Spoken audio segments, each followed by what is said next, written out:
I'm here representing my beautiful dear sister Stephanie, who is currently overseas due to family emergencies, but she should be back shortly next week. She will be back with you next week, so please hang on there, and you'll be able to see her soon as she can. Now, of course, if you are joining us online, a massive beautiful evening to you. Thank you so much for making a date with us once again right here on Down Under Radio, My Career, My Calling. And if you're joining us on Facebook, once again, a massive welcome. Thank you so much for making a date with My Career, My Calling once again. This beautiful week where we have a very important guest that will be joining us on a telephone phone interview. So thank you so much for joining us. Please do me a favor, if you're on Facebook, share this video on your timeline and invite all of your friends, because you never know. This is going to be such a massive opportunity for you and your friends to benefit from this talk show today. And of course, I just want to say a massive thank you to Eye Care Disability Services for sponsoring this show, Destiny Impact Worship Center as well for sponsoring this show, and for Stephanie Lecher, who started this show, My Career, My Calling. And today on the show, I have a very important guest who has, of course, taken her very valuable time to make a date with us today on My Career, My Calling show. And her name is Toni-Ann. Maybe, Toni-Ann, I can just let you give us a brief introduction about yourself. But I know it's a very successful blogger. She's always writing about career work and everything that needs to do with workplace. So massive welcome to you. Thank you, Julia. I don't know if I'd call myself a successful blogger. More of a hobbyist. But thank you. So my name is Toni-Ann Falconer, and I was born and raised in Jamaica. Oh, nice. So I grew up there. I left when I was 18 to attend university in the U.S. Yes. And I studied a bachelor's in an engineering degree there. Yes. And then I started working in manufacturing for about 7 years. Wow, okay. And then 2 years ago, I made the move to, uproot my life and everything that was stable and moved over to Australia. So wow. I've been in Australia since April of 2017. Wow, so you haven't been here that long. Not at all. Yeah, I still consider myself very new. Oh, okay. Well, I was saying you're a successful blogger because the first step to success, I guess, is starting to blog. Isn't that true? That is so true. It is very true. And I'm very grateful that you've written a very, of course, very educative blog that you've shared your experiences with job finding right here in Australia. Yes. So tell us a little bit about your experience and why you had to write about this blog. What was your experience finding work when you came to Australia? So honestly, the reason I wrote that blog was because I needed content for the blog. Okay. It wasn't from your own personal experience? Right. So there's this Facebook group called Humans of New York, and yes, I do follow them. Yes. Yeah. Yes. So they were interviewing someone who was talking about their job hunting experiences and how down they felt, and I just made a comment to say that having just moved to a new country, I could relate, and I shared a little thing about how I would look at all those rejection letters that I got. I would see it as well. At least somebody looked at my application. It wasn't just a case where it went into a black hole. Wow. And so that my comments, garnered over 800 reactions and a bunch of comments. And so my brother said to me, "Well, looks like you found your calling."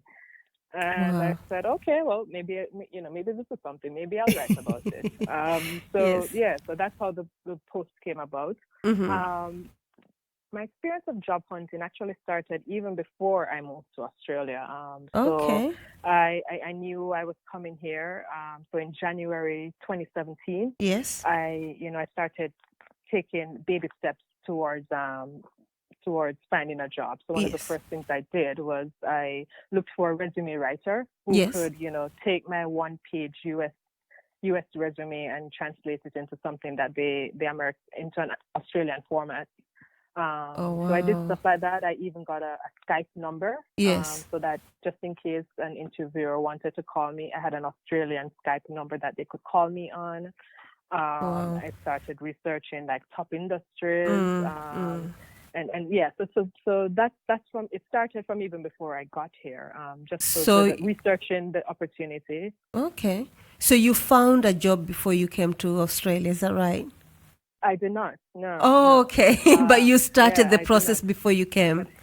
But correct. Yeah, Yeah. So when okay. I moved to Australia, it was on my own. I didn't move here for a job. I didn't move here with a company. Mm-hmm.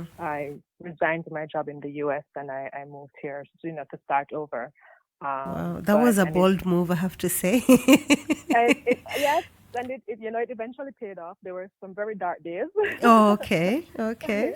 Yeah. But it eventually paid off. So yes, Okay. and yeah, so I I joined LinkedIn. I became very active on LinkedIn again, Yes. and recruiters started reaching out to me. Then I started getting interviews, Mm-hmm. and it was let's see, I came to Australia in April. I got my first job. I think I accepted the offer around the end of August. So April and then Uh, August is when you found your first job. when I found my first job, Oh, yeah. So nice. between April and August, there were a lot of interviews and a lot of we like you but we're sorry, that kind of thing. And then I got my first job in August. Wow, that was a long time.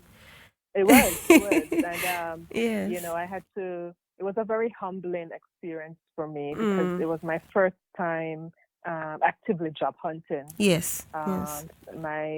My first job out of college, I was actually recruited for, so I really didn't have to. I wasn't To in the job go through the market whole for very application. long. Yes. Yeah, Mm.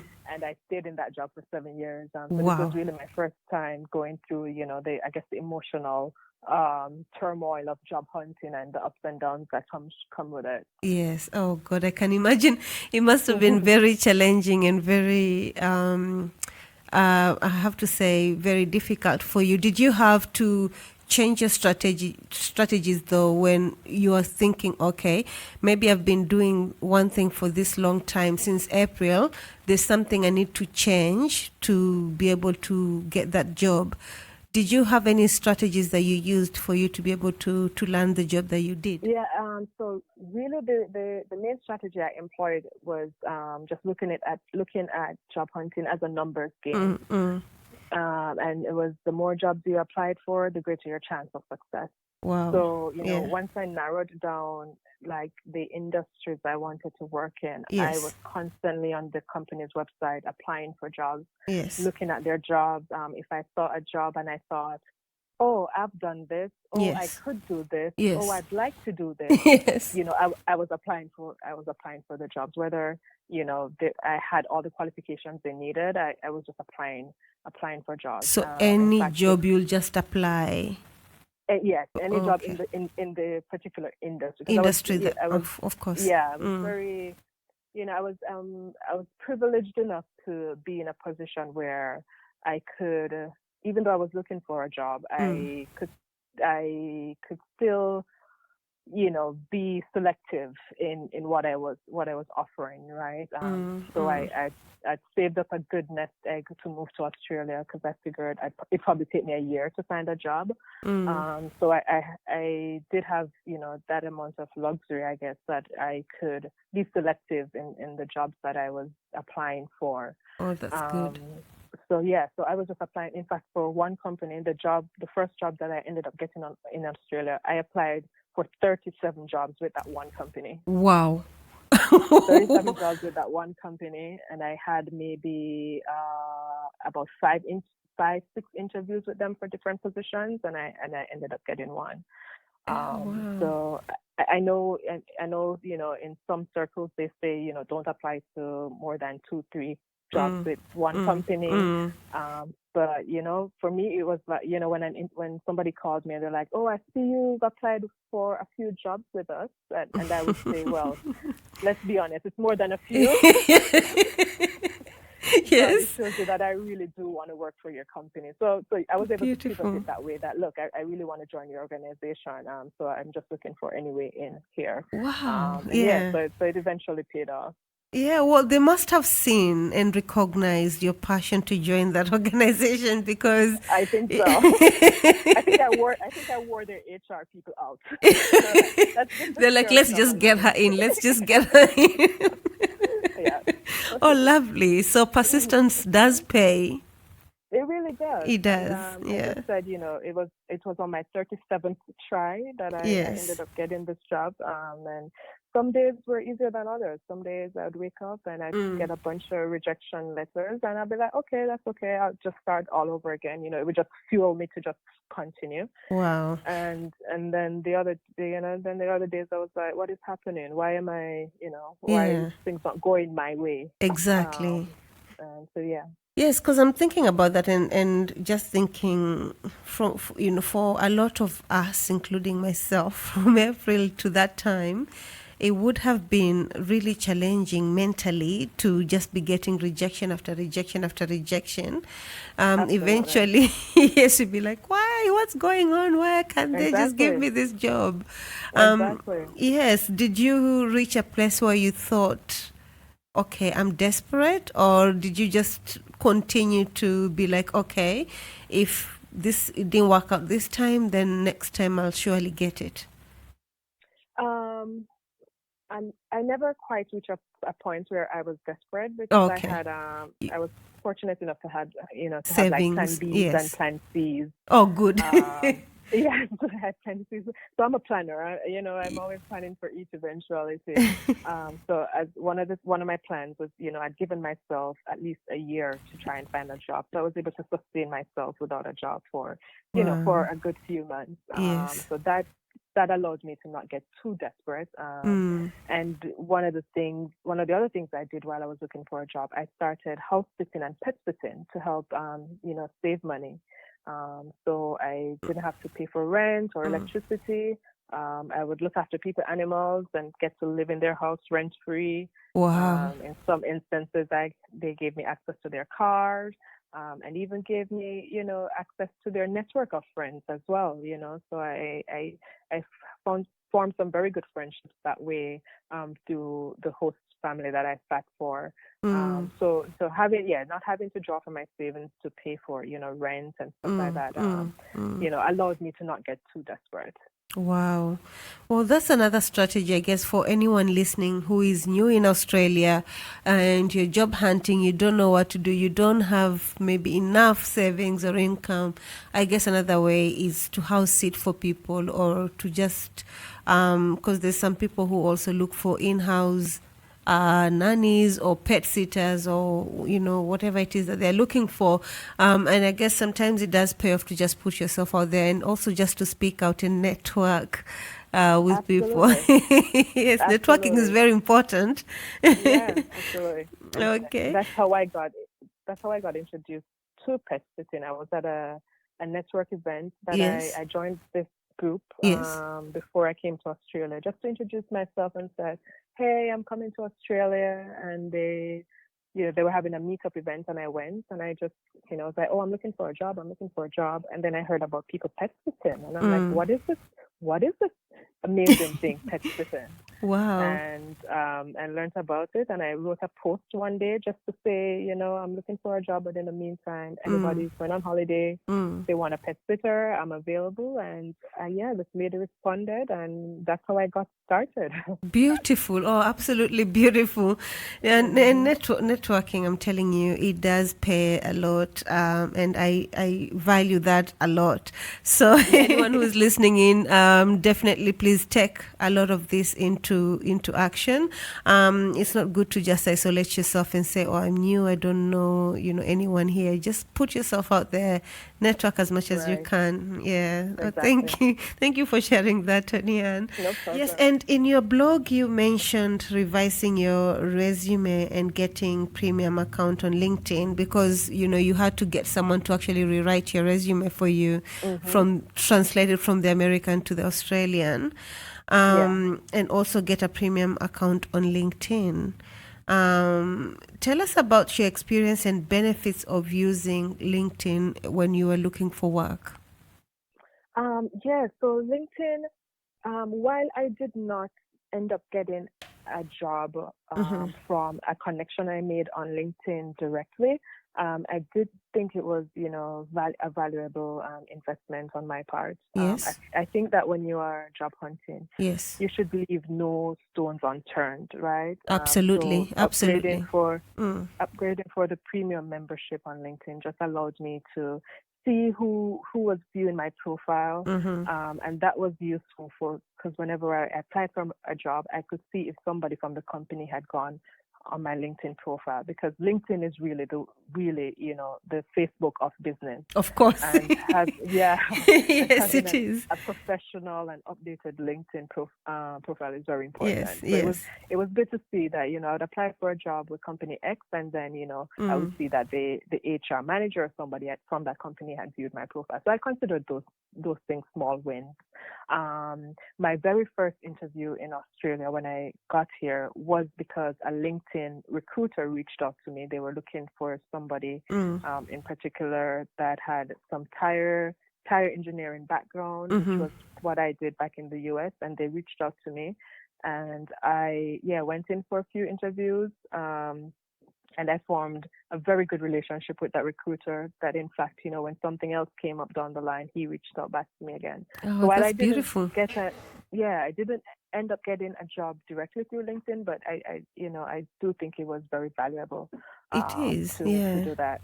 Oh, absolutely. And of course, a lot of employers go into LinkedIn to look for people. And of course, if you're looking for work, you can put your status as actively looking for work. Correct. Yes, because a lot of people don't know just those small things, Correct. And maybe what else can you benefit from LinkedIn, I guess, apart from just employers looking for you? Do you have anything else that you think you can add in from LinkedIn? So I, once I decided the industries I wanted to work in, I started joining all these different groups on LinkedIn, these industry groups on LinkedIn. Yes, they have groups like how Facebook has groups, isn't that correct? Correct. Yes. Exactly. And so I, in a professional manner, of I would course, let the group know that I was job hunting. Yes. And, people would post jobs to their that their companies had posted. And then I would end up even adding some of these people to my network to grow my network as well. So joining the groups is also another benefit. I think that is very valuable for being on LinkedIn. Oh, that's beautiful. And, even sometimes, when you're also looking for work, people also, employers especially, when you do go for that interview, they still do come back to LinkedIn and just check you out. So yes, exactly. So it's also very important. Can I add, Julia? Yeah, sure. I distinctly remember in one of my interviews, before I went on any interview, if I had an interview with somebody, I would personally go on LinkedIn and look up that person and try to find some common ground, something that I could reference in my talk with them. And I remember in an interview that I had, and I said to the person, I saw on LinkedIn that you did XXX. I had this experience, and the person was impressed. They were like, "Oh, you went on LinkedIn and looked this up." So it's also a way for you to do some research on the company for one, and also on the person you're interviewing with, and try and make that personal connection with them. Absolutely. And that's very important because people get so nervous going for these interviews. You don't know the other person on the other end. You don't know, what their position exactly is in the company. So I guess if you go into LinkedIn, look them up, you get a bit more prepared. You get that step, like a little bit of an advantage. Exactly, going for that interview because you know exactly who it is you're going to speak to. Isn't that correct? Yes. Yeah, absolutely. Thank you so much for that advice. Me personally, I didn't know that about LinkedIn. I never thought or considered checking out the person who is going to interview me. So I'm very glad that I've learned something from this today. So thank you. No problem. No Yes. problem. And maybe Toni-Ann, we would need your advice when it comes to new migrants who are looking for change or career job, especially here in Australia. What, according to your experience, what can you advise new immigrants? My number one advice is that it's a numbers game. And Yes. so put as many, apply for as many jobs as you can. The more, it's like throwing mud against a wall, eventually something will Will stick. stick. So that's my biggest advice. Apply Yes. for as many jobs. Yes. And also don't forget the power of a well-written resume. So yeah, if you've been applying for jobs for a while and it's not working out, maybe hire the services of a resume writer to look at your resume and to make sure that you're selling yourself properly, right? Your resume Absolutely. isn't a time for you to be humble. Absolutely. It's a time for you to brag about your accomplishments. So yes. maybe get with a resume writer and see how you can best express yourself. And the last thing I would say is it takes money to make money. So whether it's upgrading for a premium version on LinkedIn or getting your resume rewritten, joining professional organizations so that you can add it to your resume, whatever, just think of it as an investment in your future, in yourself. We go out and we buy these designer bags and we don't bat an eye. So when it comes to, spending a little money for your own self-development and professional development, we're sometimes hesitant, but just see it as, the return on that investment will be pretty big. Oh, that's amazing advice.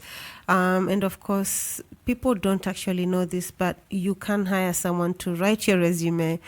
And, just because sometimes, especially most of us people of color, I would say we don't sell ourselves. We try to hold back a little bit and say, oh, I don't want to be too much. I don't want to, I don't want to overdo something. I'm just okay. But I guess it's very important if someone else is doing this for you and selling you out from what you have done. Yes, and also different countries, as you've mentioned, different countries look at resumes in a very different way. I didn't know that. Exactly. So it does pay to pay somebody and get them to do it the way it is done in a new country. Of course, if you're a new immigrant in this country. And for professionals struggling to progress in their chosen careers, Toni-Ann, what advice can you give them? That's where networking is key. Yes. And so those professional organizations that you joined yes. while you were job hunting, they yes. also provide an opportunity for you to network when you get the job. So yes. they will normally have conferences or seminars, and it's an opportunity for you to go and potentially find a mentor or a sponsor, yes. Somebody who is in a job that you potentially want, and you get the opportunity to sit down to them and say, how did you get here? What would you advise me to do? What steps should I take? I am currently here. What move should I make to get to X point? So yeah, it's all about, once you get the job, I think in order for you to move forward, it's all about networking to find the right mentor or the right sponsor to moving forward. Excellent. And I just got a question from Andrew. He's asking, I've never actually followed any blogger in terms of career-wise. Where can he find your blogs, and how can he access your blogs, just to correct what is written here? Yes. Sure. So I should just put a disclaimer that my blog isn't only about job hunting. It's really about my experiences here in Australia. So I write about everything. Like countries that I've visited, things that surprised me about Australia. Okay. So it's not only about job hunting, but they can find me at www.thejamaicandownunder.com. The Jamaican or Jamaican? D-E. THE. Yeah, the Jamaican, okay. thejamaicanDownUnder.com. thejamaicanDownUnder.com. Perfect. Yeah. Andrea, I hope you heard that loud and clear. And, of course, all the information is there. And I can't wait myself to go into your blog and check out your experiences. What's your most memorable experience that you've had here in Australia, if I can ask? It's the most memorable. Wow, there's been so many, but I think it's probably relating to somebody I have met. I've been very struck by how friendly people are. Okay. They just just continue to be very welcoming and embracing. Just welcome me with open arms. So, that's probably the most memorable thing. I remember just landing in the airport, and I guess I looked lost, and somebody came up to me and said, "Do you need help?" That's beautiful. Like that. People have just been very welcoming. So, and it's the friendships I've made here and the connections. Australia is a beautiful country. I'm very blessed to have been able to have the opportunity to move here. Yes. Oh no, I love this land we call Australia. It's become my second home now. Exactly. And yes, and I guess once you embrace that and you take that into account, it helps as well to easily settle in this country. And any last words or advice that you wish to give to anyone who's newly migrated or anyone who's job hunting, anything that you would love to share with them? If you're new here, welcome to Australia. I really do think it's a land of opportunities. Yes. But don't overlook, don't get despair in the struggle. You came here for a better life, and you will get it. So I like to say to people, when they write the story about my life, or when they make the big box movie about my life, yes, I want them to see the struggles that I went through. Who wants to go to a movie and see everything just working out for people? So look at it that way. That when you become successful and they write your autobiography, you can look back at these moments when you thought, will I ever make it? And then yes, you did. So just hang in there. Surround yourself with people who can support you. Absolutely. And, just put yourself out there. Oh, absolutely. That's very, very important advice. Thank you so much for sharing that. And I do hope one day you can actually come to this studio, have you here live. It will always be a great help. Of course, we'll appreciate that. Oh, that'd be great. All right. Thank you so much for your time. We do greatly appreciate that, Toni-Ann. Thank you, Julia, and thank you, audience, for listening. Thank you. Thank you. Have a lovely evening. Thank you. Bye. Thank you. Bye. It's been a massive, of course, pleasure for me to be sitting on Stephanie's chair. She will be with you back here next week on Tuesday from 6 p.m. Today was a very great show. I also just want to take this moment to say a massive, massive thank you to iCare Disability Services, to Down Under Radio, to the crew behind the scenes, to Stephanie, especially Stephanie and Toni-Ann, for giving me this wonderful opportunity to come here and be able to represent you, and for Toni-Ann, of course, to make that time to be here with us today.